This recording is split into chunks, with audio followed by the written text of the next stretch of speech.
All right guys, I'm gonna show you quick and easy air fryer hack with garlic. We're first gonna chop off the tops to reveal all your little garlic babies inside of there. Now, once we have that done, we'll take our tin foil, make a nice little bowl for it.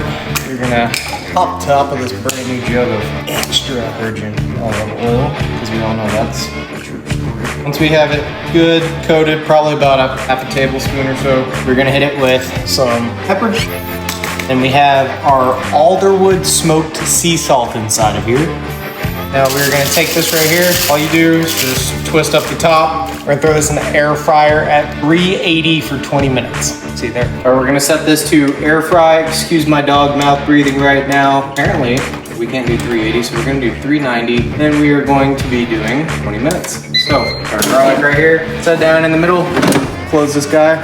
We'll see you once it's done. Now let's let it rest.